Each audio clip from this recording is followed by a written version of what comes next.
Et c'est Camélia. Parlons rugby. Donc aujourd'hui, on va débriefer ensemble la deuxième journée du tournoi Destination Féminin 2024. Du coup, c'était une journée assez intéressante. Moi, je l'ai trouvée un peu plus palpitante, on va dire, que la première journée. Mais la première journée était très bien aussi, hein, c'est pas pour critiquer, c'est juste, voilà. On va donc commencer avec le premier match, entrer dans le vif du sujet. France-Écosse. Ouais, un petit peu difficile quand même. Voilà, la France a gagné 15 contre l'Écosse 5, mais pas très facilement, je trouve. Oui, oui, bah, en fait, à la fin de la première mi-temps, on est mené Oui, au score. on est En tout mené cas, donc 5-3. exactement 5-3 parce que on n'a pas réussi à marquer d'essai. Elles ont réussi à marquer d'essai à la 37e, j'ai envie de dire, autour de là.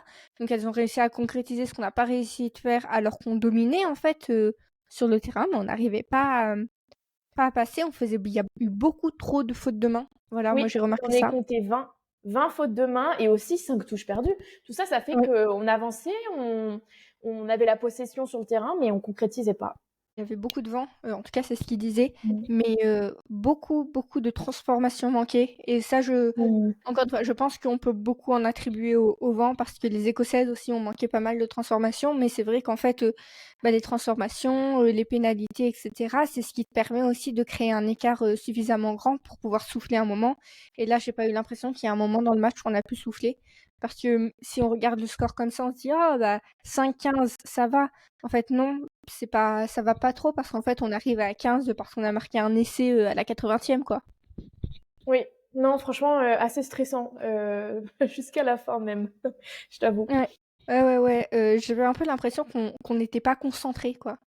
On s'est Mm. dit un peu ah c'est l'Écosse, ils sont démoralisés, ils ont perdu contre le Pays de Galles l'année dernière, on n'a pas besoin de mettre beaucoup d'efforts. Alors que du coup on s'est retrouvé en fait face à une Écosse revancharde qui voulait se prouver en fait à elle-même qu'elle pouvait le faire, qu'elle avait la place dans le tournoi. Et on n'était pas préparé à ça, j'ai eu l'impression, on n'était pas concentré parce que normalement on fait pas trop ces erreurs. Oui, je tiens quand même à souligner des superbes alignements. Moi, je trouvais que c'était pas mal. Et surtout, ce jeu de offload absolument magnifique. Voilà, je pense que c'est la chose qu'on maîtrise absolument bien. Attention, cependant, quand ils arrivent sur les côtés, et notamment aux ailiers, c'est la catastrophe. Voilà, Oui. faute de main. Mais par contre, il y a cet effort des avants, en tout cas, de vraiment bien euh, mettre la balle aux extrémités de Oui, cette et je sortie-là. tiens à aussi mettre en avant le travail d'une ailière en particulier, la numéro 14, j'ai oublié son nom, je suis désolée, j'ai oublié d'aller le chercher, qui a que 18 ans. Je sais pas si elle va tourner 18 ans en mai ou 19 ans en mai, mais du coup elle a 17-18 ans, ce qui est très jeune. euh, et elle est sélectionnée et elle a marqué son premier essai, donc bravo à elle parce Oui, que c'est très cool et c'était un bel essai et c'était un bel essai collectif en fait enfin collectif. Il y avait des beaux alignements et ça a été un essai qui était très bien construit, j'ai trouvé. oui, je suis d'accord, très contente pour elle. Et aussi, donc une autre femme à mentionner, Romane Ménager, qui a été sacrée joueuse du Oui. match. Encore une fois, fantastique. Oui, Voilà. et aussi la numéro 5. Je suis désolée, j'ai Mm. oublié tous les noms. Mais la numéro 5 aussi, qui est revenue de blessure que la semaine dernière. Et du coup, la semaine dernière, elle n'était pas titulaire. Elle l'était cette semaine, qui a fait un travail absolument incroyable. Il me semble qu'elle a aussi marqué un essai, mais je suis pas 100% sûre. Mais pareil, moi j'ai remarqué le travail des avants en fait français, euh, Exactement. C'est des avants magnifique françaises offload. durant ce match que j'ai trouvé Oui, vraiment incroyable. Après, il y a de la précision à avoir à travailler en fait pour éviter et réduire ce nombre de fautes, quoi. c'est sûr. Et en parlant de blessures, on a quand même une sortie en civière de Molly Bright, Oui. écossaise, donc à mentionner. J'ai essayé de me renseigner moi un peu et d'ailleurs c'est une des petites critiques que j'ai trouvé que j'ai pas réussi en fait à trouver d'informations. Mm. J'ai pas réussi à trouver d'informations sur comment elle va aujourd'hui. Il y a aucun article qui a été écrit dessus, ça aurait été un homme, ça aurait fait tous les titres, il est sorti un civière, machin machin. Elle, il y a rien eu, mais je me rappelle que durant le match sur enfin les commentateurs sur France 2 ont dit que à un moment vers la fin du match, elle est revenue en marchant sur le banc pour être avec D'accord. son équipe. Donc ça s'annonce plutôt bien, mais j'ai pas réussi à trouver des Oui, informations ça. sur qu'est-ce qu'elle avait, parce qu'en fait, Je pense pas que c'était la tête, mais on sait pas, mais mm. c'est pas. moi, je suis pas contre le fait que je trouve même que c'est bien que pendant qu'elle était en civière, il n'y avait pas des zooms sur elle, Oui, oui. d'elle être en train d'avoir de l'aide médicale. Mais c'est vrai que j'ai pas d'informations sur ce qu'elle a eu, sur ce qui s'est passé. Enfin, on voit le ralenti, il n'y a pas de faute, c'est juste elle se prend, on a l'impression un coup, une Française qui a une puissance qui est incroyable et elle n'arrive pas à plaquer et la puissance de la Française juste la renverse. Mais on voit pas comment elle se fait mal. On n'a pas de nouvelles après. C'est impossible de trouver les articles là. Et Ouais. je trouve que c'est dommage parce qu'en fait, c'est des choses que moi personnellement j'étais inquiète, tu vois? Je pense que tous les spectateurs, on a vu ça, c'était quand même très inquiétant. C'est Ah, c'est même rare que impressionnant. Mm. c'est très impressionnant, c'est même rare que la civière doive entrer sur le terrain pour évacuer un joueur ou une joueuse. Et là, le fait de pas avoir d'informations du tout après, je trouve que c'est dommage et c'est un peu choquant aussi que, encore une fois, les hommes, on aurait des informations, quoi. Non, mais Même, c'est sûr. C'est un peu traumatique. Et après, je comprends aussi que la France ait pu peut-être prendre l'avantage là-dessus parce que pour le moral de l'équipe, ça joue bien sûr. Enfin, moi, oui, j'ai une coéquipière qui est sortie une fois comme ça en civière. Bon, pas avec la voiture, mais je veux dire avec une équipe médicale. Voilà. Bon, là, c'était pour blessure de la jambe parce que bon, tu peux plus marcher, donc voilà. Mais tout de oui. même, c'est assez impressionnant. Puis Molly Wright, c'est une des pionnières de cette équipe d'Écosse parce que c'est la plus âgée de l'équipe. Elle a 32 ans, c'est une des filles les plus capées. Et donc ça, c'est intéressant donc de voir. Ça faisait 2 minutes en plus qu'elle était entrée. Oui, Mais du ah coup, ouais, voilà. oui, alors là, ça mélange tous les plans de l'entraîneur, hein, ça c'est sûr. Ouais, ouais. Donc oui, parce que du coup, il y a Héloïse, il y a la pilière qui est rentrée pour la remplacer. Héloïse, je sais plus son nom de famille, mais qui a fait un match absolument incroyable. C'est elle Mmh. qui a marqué l'essai écossais. Voilà, donc elle avait fait déjà genre un match incroyable. Elle arrive là et elle sort 2 minutes et pam, on la remet. Ouais, Et en plus, directement après la sortie de Molly Bright, c'était une mêlée. En fait, elle est sortie oui, et mêlée. Et donc, tu dis, il y a eu un effort de la part de cette fille qui est oui, incroyable. a priori assez à froid aussi, ouais, ça c'est sûr. Ouais. Et pour ajouter un truc sur France-Écosse, je voulais parler du coup encore rajouter un truc sur la performance de la France, que je pense qu'on peut un peu comparer à la performance de la France contre l'Italie, de l'équipe masculine contre l'Italie, où c'est-à-dire que on dominait beaucoup dans les deux matchs et on Mmh. a eu du mal à concrétiser. Là, les Françaises, on a réussi à la fin à marquer des essais et à faire une très bonne fin de match, mais jusqu'à la 65e, c'était compliqué quand même pour la France, j'ai trouvé. Mais on a réussi à concrétiser ce que la France masculine a eu beaucoup plus de mal à faire et n'a pas pris du tout avantage de la première mi-temps euh, dans les deux cas, et je trouvais que le parallèle était assez intéressant. Mmh. Ouais, c'est sûr. J'ai deux commentaires à faire sur des choses qui sont pas liées aux joueuses ni au match en soi. La première, c'est que en regardant le match, j'ai remarqué qu'il y avait une arbitre de couleur. Et j'aimerais la mettre en avant parce que quand on a fait notre épisode sur les femmes arbitres, on a dit qu'on essayerait de mettre plus en avant les arbitres femmes dans le rugby masculin, mais Mmh. aussi les arbitres de couleur et les arbitres femmes de couleur, parce que c'est vrai qu'il n'y en avait pas beaucoup. Et du coup, cette dame, là, elle était arbitre de touche. Elle s'appelle Precious Pazani. Elle vient du Zimbabwe et au Zimbabwe, elle est une des arbitres les plus reconnus, femmes ou hommes, et elle est l'arbitre femme phare. Elle a déjà arbitré au championnat, à la Coupe du Monde U20 en tant qu'arbitre principal et pas arbitre de touche. Waouh, Donc impressionnant! voilà, ouais, impressionnant. Donc on mettra son Instagram ou c'est un site internet en description si ça vous intéresse d'aller la suivre parce que je trouve que c'est génial. On n'en entend pas beaucoup parler alors que le Zimbabwe a une vraie culture de rugby. C'est Oui, juste que en Afrique, souvent, c'est plus compliqué parce que c'est des pays qui sont moins développés, qui ont moins d'argent à mettre dans le sport que des pays comme les pays occidentaux.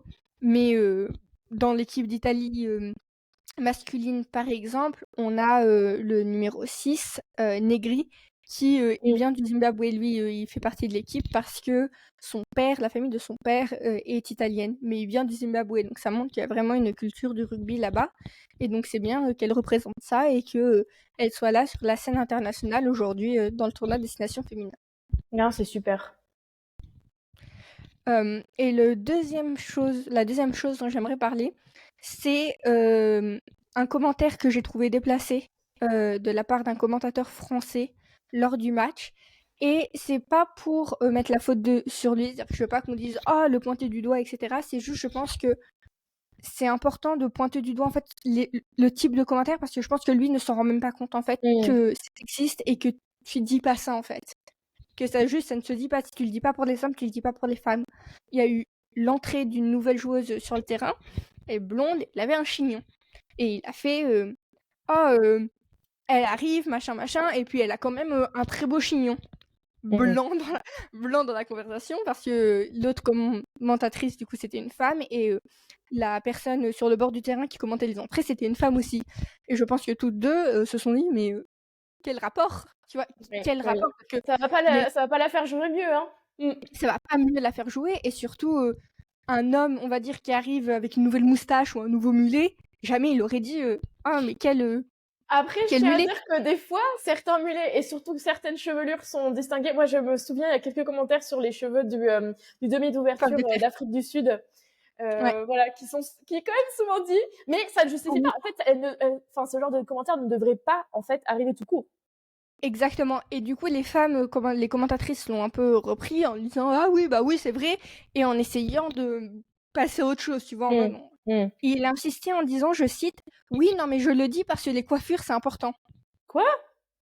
C'est important de quoi? Mais pourquoi ça? Et en fait, il a essayé de se justifier parce que je pense qu'il s'est rendu compte que c'était déplacé, en fait, que son commentaire avait rien à faire là parce que voilà, à part si, tu vois, c'est un moment dans une pause où il y a un ralenti sur les cheveux de la fille, comme ça arrive avec les cheveux de Faf de Clercq, par exemple. Voilà. Je pense que c'est dans ce contexte-là, évidemment. Voilà. Et là, tu peux dire, waouh, il a une chevelure, et un peu moqueur, tu vois. Mais là, c'est pas là, c'est genre, elle entre et tu commentes sa chevelure. Et tu commentes, c'est comme si tu pourrais commenter comment elle est habillée, sauf qu'elles sont toutes le même maillot, et du coup, tu peux pas dire comment elle est habillée, tu vois. Et donc, j'ai trouvé ça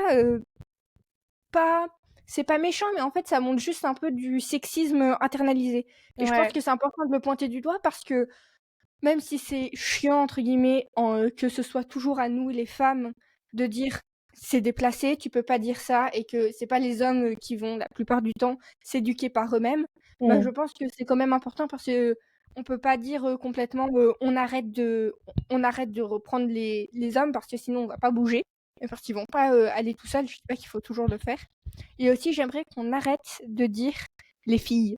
Voilà, s'il vous plaît, arrêtez de dire les filles du 15 de France, les filles de machin, c'est pas les filles, c'est les femmes. Enfin, je sais pas comment expliquer, mais je trouve que c'est assez infantilisant parce qu'il dit jamais les garçons du 15 de France, les garçons, c'est toujours les hommes, les machins. Et je suis là, c'est des femmes. Enfin, tu vois ce que je veux dire? Je trouve que passer son temps à dire c'est des filles, c'est des filles, c'est des filles, les mots c'est important, c'est des femmes, c'est pas le tournoi de destination des filles. Tu vois, en anglais on dit pas Après, Six Nations. ça je pourrais pas affirmer de façon absolument générale qu'il n'y a pas le commentaire aussi les gars du 15. Enfin, je sais pas trop. Oui, mais il y a une différence par exemple, en anglais, c'est absolument pas différencié. Ils disent lads, par exemple. Enfin, c'est un vocabulaire assez généralisé. Est-ce qu'en France, un peu en moins français, il y a une différence entre dire les gars du 15 de France et les garçons. Parce qu'en français, un gars, tu vas pas dire d'un enfant de 5 ans, c'est un gars. Ça désigne plutôt un mec plus âgé. Alors moi, que ça les me filles, choque pas.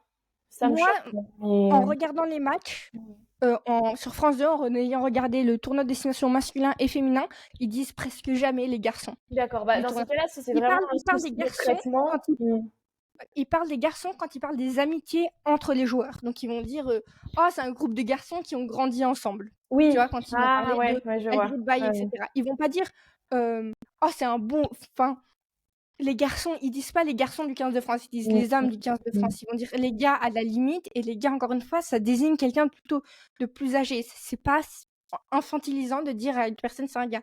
Tu vois, moi, quand je suis allée me faire couper les cheveux l'autre jour, ça a rien à voir. Enfin, je vais lier le truc. Et donc la coiffeuse me dit t'as quel âge? Donc je lui dis j'ai 21 ans. Et la coiffeuse elle était pas si âgée, elle devait avoir 35-40 ans, tu vois. Donc, elle était là, oh mais t'es une petite poupée, t'es une petite fille de 21 ans. Et toi t'es là, Mm. je, En être plus, tu vois, c'est peut-être s'ils réfèrent tout le temps les filles pour, et bah oui, jamais, c'est vrai, et ils jamais disent d'une jamais autre les femmes, façon. Voilà. C'est sûr ils qu'après, disent jamais les les filles en femmes. soi, ouais.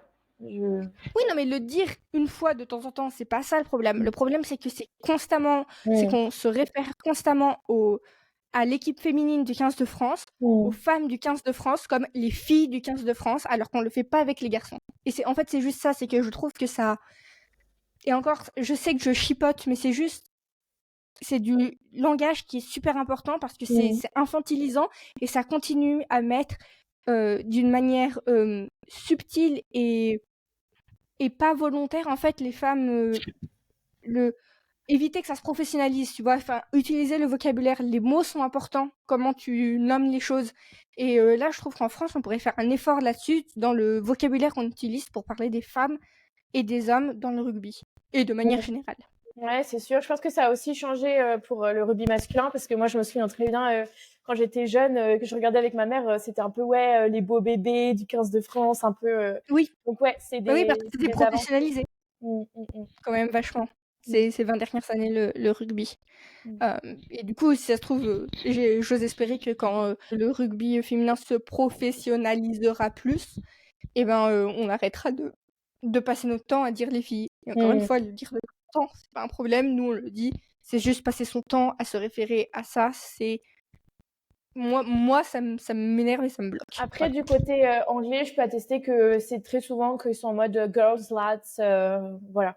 Oui, oui, après du Mm, côté anglais, moi j'ai rien à dire, je regarde pas mes matchs, comme je regarde pas les matchs avec les commentaires anglais, mm, mm, je mm, peux mm, juste commenter les matchs que je regarde et je les regarde en France avec les commentaires mm. français. Donc voilà. Donc on va passer au second match de ce week-end, Angleterre-Pays de Galles. Ah là là, ouais. Pays de Galles 10, Angleterre 46, c'est une assassination du 15 de Poirot, moi je dis. Moi sur mon sur mon petit cahier où je prends mes notes, j'ai juste écrit Angleterre-Pays de Galles, elles se sont fait défoncer. Ouais. Le seul truc que j'ai à noter, c'est qu'il y a Sarah Cox qui arbitre ce match. Donc Sarah Cox, on avait parlé encore une fois dans notre podcast sur les femmes arbitres. C'est la première arbitre à avoir arbitré en tant qu'arbitre principal un match de la Home Championship Rugby, bref, du top 14 anglais. Donc voilà. Donc je trouve ça cool, on la revoit.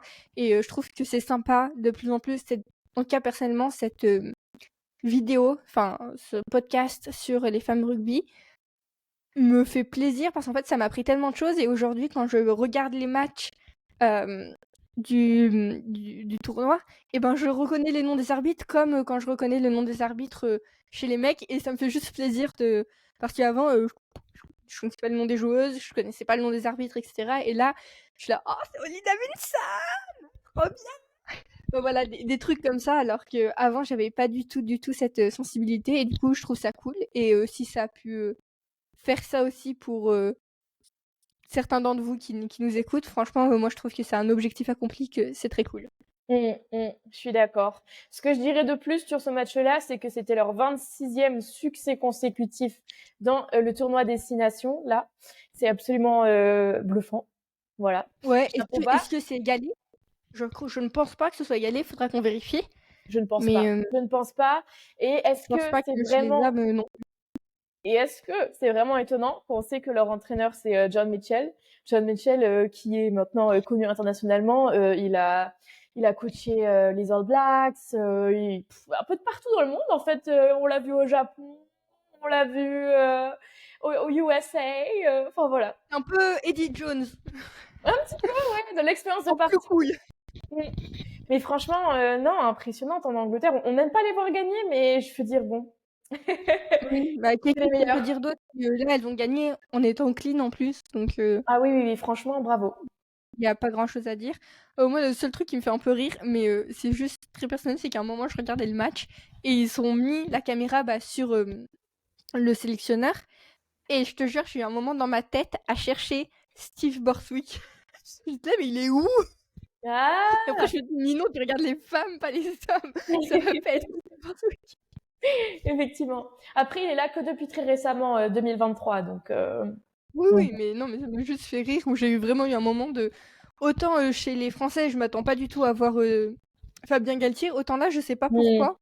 Peut-être parce que l'uniforme est tellement similaire à l'uniforme des hommes, enfin de l'équipe masculine, alors qu'en France, c'est pas forcément le cas. Je sais pas, mais vraiment, ça m'a. J'étais un peu là.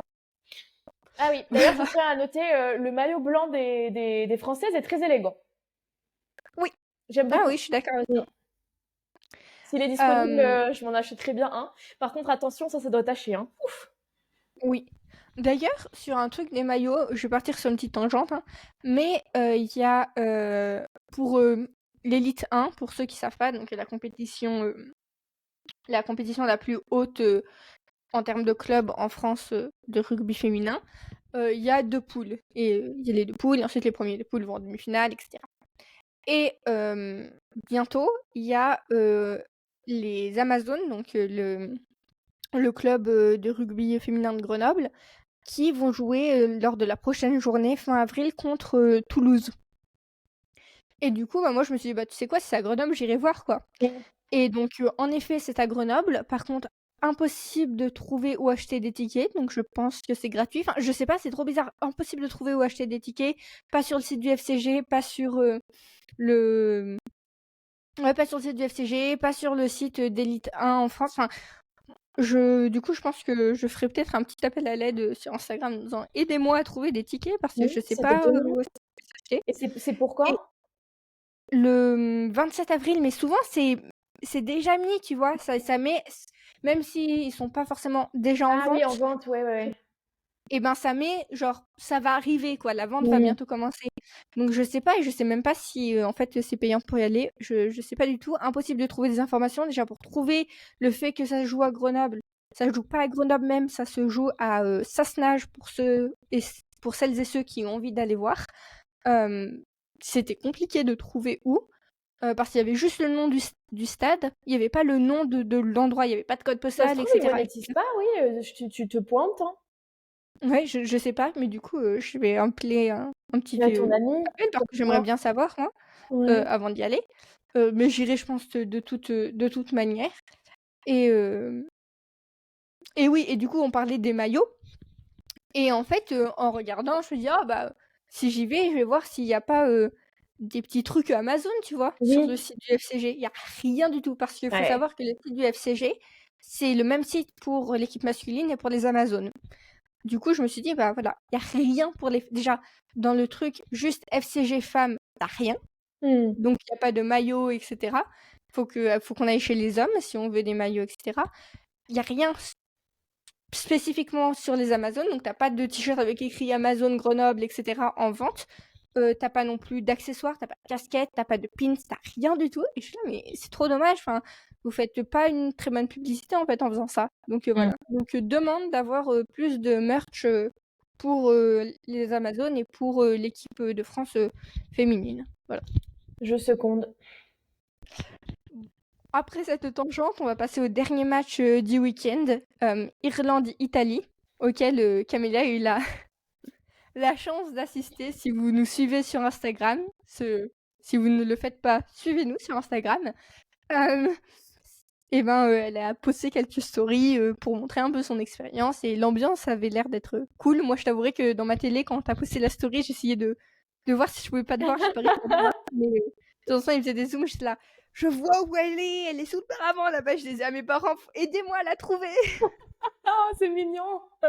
Non, mais non, c'était incroyable, surtout qu'on a battu un record pour le stade qui était le RGS. Donc, c'est pas l'Aviva Stadium à Dublin, mais c'est un autre stade qui est souvent utilisé pour les matchs de Leinster.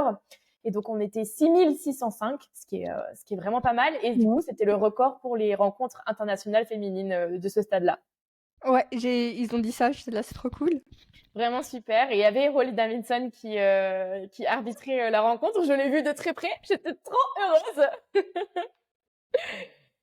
Voilà, je suis très en fangirl sur elle, il faut savoir. Il y a un petit crush qui est en train de se développer. Une Ah mais petite, c'est sûr et j'ai aussi vu la coupe du coup parce qu'ils la transportent, à chaque match et ils la sortent. Enfin je sais pas mmh. si on a plusieurs, hein. Bon, j'imagine qu'il y en a qu'une, mais voilà, je l'ai vue exposée, sur un coin du terrain, voilà. Oh, sympa.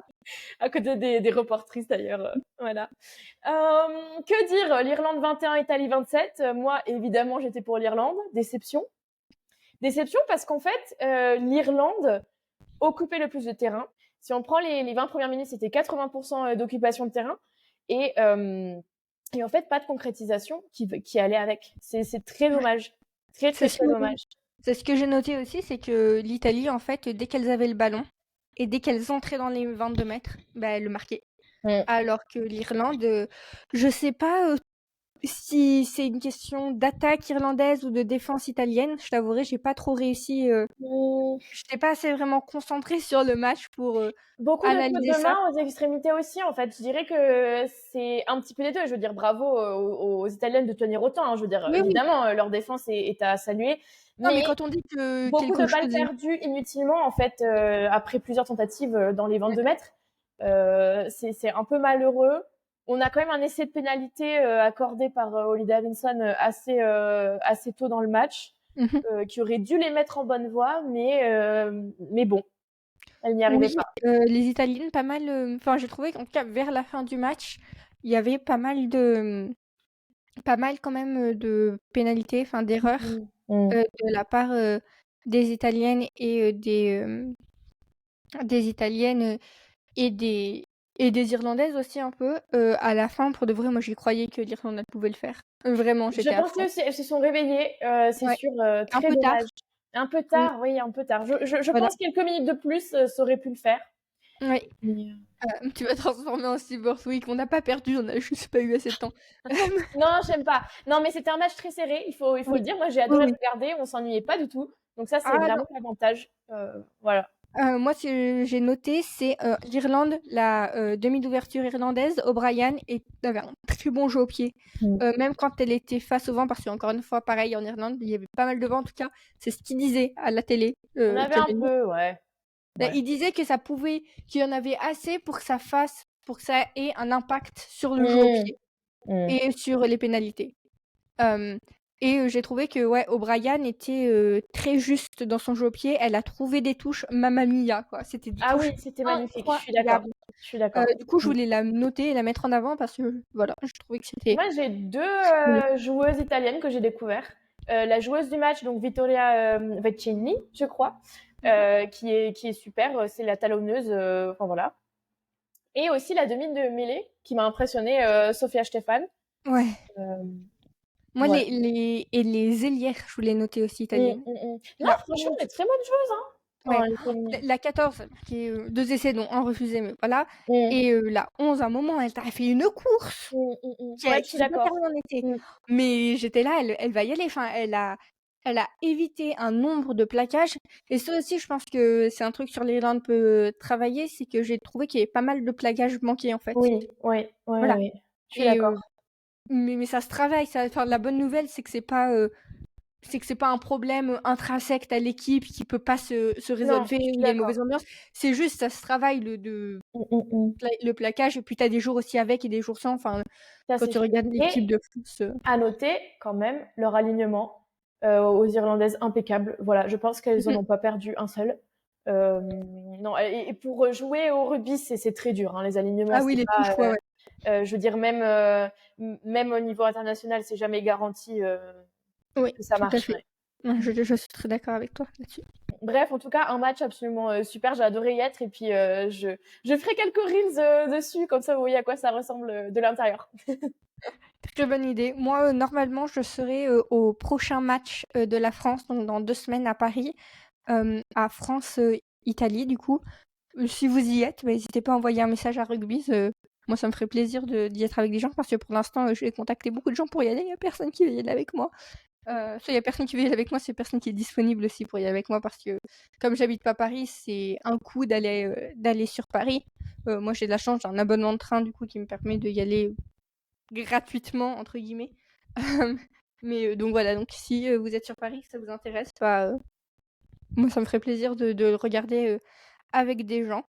Donc pour conclure ce podcast, on va, finir avec, notre top 6 de la semaine. Pour ma part, en sixième place, j'ai mis l'Irlande. Voilà, c'est OK. malheureux, mais je trouve que pour leur niveau, elles auraient vraiment pu concrétiser plus leur avancée et leur occupation en fait sur le terrain. Euh, voilà. Moi, j'ai mis le Pays de Galles Mm. parce que j'ai trouvé que, ils ont été, très bons, enfin très bons, parce que je trouve qu'elles ont été bonnes, mais qu'elles auraient pu faire plus. Mm. Après avoir battu l'Écosse, la semaine dernière, il y avait un bon momentum. En plus, il y a pas eu de semaine de pause, donc il y a pas, une espèce de stop dans ce momentum. Après peut-être que du coup elles étaient très fatiguées, je sais pas. Et après c'était en Angleterre, donc aussi peut-être que c'était contre leur propre public, mais je pense Mm. qu'elles auraient pu faire plus. Je pense pas forcément qu'elles auraient pu gagner, je pense pas que la gagne était possible, Non. mais je pense qu'elles auraient pu peut-être viser en fait le point de bonus, défensif et ça a pas été le cas et j'étais un peu déçue, voilà. Mm. Je suis d'accord avec toi et c'est pour ça que je les ai mis en cinquième. Je pense quand même que réussir à marquer un essai et à mettre ces pénalités-là, c'était quand même assez impressionnant de leur part contre l'Angleterre. Euh, voilà, tout simplement. Oui, je suis d'accord. Moi, en 5e position, j'ai mis la France. Waouh, Heu, c'est dur. ouais, en fait, on va pouvoir penser que c'est dur, mais c'est juste que j'ai trouvé que cette semaine était particulièrement compliquée à classer et qu'en fait mes 4 derniers sont très, très proches et ça se joue à un rien et Mm. ça se joue à vraiment à un ressenti de, ce que je pensais que l'équipe pouvait faire et j'étais déçue de la France parce qu'en fait, je pense qu'on aurait pu mieux jouer et qu'on a fait trop d'erreurs idiotes Mm. et et voilà, en fait, on a fait trop de fautes de main et c'est pas à notre niveau et c'est pas ce que j'attendais. Je suis pas aussi déçue que je l'étais de l'équipe masculine parce qu'on a quand même gagné et on a quand même fait un bon match, mais par rapport aux autres équipes, j'étais plus déçue, voilà. Je suis d'accord. Bah écoute, moi je l'ai mis en quatrième. Mine de rien, oui, c'est vrai que t'as été un peu dur, mais quatrième, je trouve que ouais, je le suis aussi un peu. Mais alors pas, pas au point de cinquième. Oui, mais en fait, moi, Mais elles sont un peu interchangeables, tu vois? C'est pas oui, oui, oui. au final, c'est juste au sentiment du week-end et c'est, bah, comme je suis plus attachée à la France, bah, la déception est un peu plus grosse, Oui, c'est c'est juste ça. sûr. C'est Mais sûr. En tout vraiment, cas, c'est oui. pas comme, la France masculine où vraiment j'étais là, dure et je changerai pas d'opinion et Non, bien sûr. voilà, c'est pas du tout ça, là. Bien sûr. En tout cas, oui, beaucoup de fautes en fait qui d'habitude sont évitées. Voilà. Même si elles ont gagné leur match, c'était serré quoi. Mm. Ouais. Moi, en 4e position, j'ai mis l'Irlande, du coup. Parce que même si elles ont perdu, elles se sont battues Mm. Ah, c'est et sûr. et en fait, faut pas oublier encore une fois que l'Irlande, l'équipe du trèfle masculine et féminine sont à des niveaux extrêmement différents au terme mondial. Dire que l'Irlande, le 15 de trèfle féminin est plutôt en bas du top 10. Je crois qu'ils sont 9 ou 10e, dans le top 10 du monde, alors que l'Italie est plutôt 5e et du coup, faut vraiment penser comme ça en se disant, en allant dans le match, c'était on savait que ça allait être un match serré, mais c'est pas un match où on disait: «Oh bah, l'Irlande, ça allait être simple de gagner» ou Ah quoi non, que ce non, soit. non. Donc là, en fait, moi, je trouve qu'ils ont fait un bon travail. Il y a des choses à améliorer, c'est sûr, mais globalement, elles ont fait ce qu'elles ont pu et elles auraient pu gagner à la fin si elles avaient réussi à concrétiser et c'est le seul truc, vraiment à travailler, c'est, comment concrétiser, comment ne pas perdre la balle à la fin, comment, bien Mm. tenir, ses actions et aboutir, en un essai. Moi, je les ai plus mis à la fin parce que j'ai regardé leurs derniers matchs en fait, où j'ai vu qu'elles étaient vraiment capables de mieux. Et, euh, et Oui, voilà. sans doute parce que, bah, tu vois, je pense qu'il y a un peu comme moi où j'ai mis, tu vois, la France Mm. en 5e position. Toi, tu es attaché à l'équipe de France, mais aussi plus à l'équipe d'Irlande parce que tu vis là-bas, parce que tu connais des gens qui en font partie, parce que tu joues au rugby en Irlande, et cetera et du coup, c'est vrai que sans doute la déception, elle est toujours un peu Oui, voilà. c'est sûr. Bah, c'est surtout quand tu vois le niveau individuel des filles et que tu vois, enfin, je veux dire, c'est étonnant, quoi. C'est très étonnant. Oui, oui. Troisième position, moi, j'ai mis l'Écosse. Moi aussi. Voilà, je trouve que très bon boulot. Elles ont pas réussi à gagner leur match, mais franchement, c'était pas très, très, très, très loin. Et vu leur entame du tournoi, j'attends de voir ce qu'elles font. c'est une troisième position d'encouragement. Ouais, moi aussi, j'ai pas grand-chose à rajouter. Je trouve que elles ont fait du bon boulot, elles ont fait ce qu'elles ont pu, elles ont été clean et voilà. Deuxième position, j'ai mis l'Italie. D'accord. Euh, C'est pas mon c'est cas. là où j'ai dit tout à Moi, j'ai l'heure mis que ça l'Angleterre. allait être controversiel mon opinion, parce qu'elles ont fait un bon match, mais c'était quand même serré à la fin. Mm. Et c'était chaud, chaud, chaud pour elles. Et il y a eu quand même des petits problèmes de garder la balle, de conservation de la balle et de ne pas. Elles arrivent bien à concrétiser maintenant, bah c'est bien, mais en fait, elles ont aussi été face à une équipe d'Irlande qui n'était pas la meilleure équipe d'Irlande, la meilleure équipe en fait du tournoi. Et ça marche pas en fait faire un peu du rugby éclair contre toutes les équipes. Et faut apprendre à aussi garder la possession de la balle et à construire des essais qui soient pas que des essais construits justement avec des bases sur la fulgurance du jeu. Mm. Mm. Voilà. Ah, c'est drôle parce que c'est un peu le même défaut pour, enfin, que les garçons ont eu. Oui, c'est Ouais. vrai. Bah écoute, moi je l'ai mis en première position l'Italie parce que c'est leur première victoire en Irlande. Voilà, c'est quand même historique. C'est super pour elles. Je pense que c'est quand même une belle étape pour cette équipe. Bah, je ne savais pas ça. Peut-être que je les aurais mises en première si j'avais su ça. Mais je ne le savais pas. Mais du coup, comme je le savais pas, je vais rester quand même avec mon classement Oui. de maintenant. De toute façon, ça se joue à Voilà. pas grand-chose, hein. Exactement. Et du coup, moi, Euh, en deuxième position, j'avais mis du coup l'Angleterre. Bon, on va pas dénier, elle joue de façon superbe, voilà. J'ai pas ouais. grand-chose à dire d'autre. Alors, moi, je les ai mis en première. Et ça fait un peu mal au cœur. Oui. On va pas se mentir, mais je rationalise le truc en disant ça me fait moins mal au cœur de mettre le 15 de la rose féminin en première place que le 15 de la rose masculin, parce qu'au moins elles ont une meilleure attitude. Ah Parce que oui, dans je le suis 15 de la d'accord. Oh rose mon Dieu, oui, oui. masculin, tu sens l'ego, tu sens le truc de moi je suis un mâle alpha, moi je suis un bonhomme, etc. Et t'es là, ah, tu vois l'audio, Mm. Ouais. ça c'est moi quand je vois l'équipe d'Angleterre masculine. Et j'ai beaucoup moins ce sentiment avec l'équipe d'Angleterre féminine. Et c'est pour ça que même si ça me dérange un peu de les mettre en première place, ça me dérange moins. Et elles ont fait vraiment un super match et elles le méritent. Mm. Ouais, non, c'est sûr, c'est sûr. Donc, pour finir ce podcast, pour le conclure, on va vous dire un peu où en est le championnat en termes d'ordre actuel. Première place, on va avoir l'Angleterre avec 10 points. En seconde place, on a la France avec 9 points. Donc, vous voyez ce qu'on vous avait dit la semaine dernière. En fait, c'est vrai. On avait raison, on est vraiment très fort. Non, mais l'Angleterre et la France sont très proches en termes de points. Il n'y a qu'un point de différence. Et le point de différence, c'est un point de bonus offensif qu'on n'a pas eu du coup cette semaine parce que bah, on n'a pas marqué qui est resté, quoi. Mm. Ensuite, en troisième position, on retrouve l'Italie avec 5 points, puis l'Écosse avec 4, puis l'Irlande avec 1, et le Pays de Galles avec 1 aussi. Et là, en fait, au final, pourquoi l'Irlande et le Pays de Galles se retrouvent avec tous les deux 1 point, mais l'Irlande au-dessus du Pays de Galles, ça revient au nombre de points encaissés.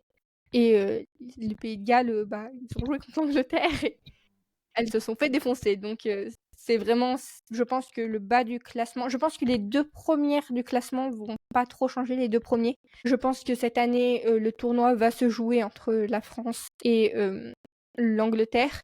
Mais après, je pense que le bas du classement va être la partie la plus intéressante à regarder, voir comment, voir les matchs quand ces nations vont se rencontrer, quand l'Italie va rencontrer l'Écosse, quand le Pays de Galles va rencontrer l'Irlande. Je pense que ça va être des matchs très intéressants. Ouais, oui, je suis d'accord avec toi. Bon, à mon avis, moi je mettrais mon argent sur l'Angleterre, hein, voilà, pour. Moi C'est aussi, même pas être sûr, c'est que je pense qu'il y a quand même une domination. Mais mais j'aimerais bien, mon cœur me dit, ma tête me dit Angleterre, mon cœur me dit France. ah, la même chose. Bon, je pense que ça conclut cet épisode. Ouais. Donc c'était Ninon. Et c'était Camélia, et on vous fait la bise.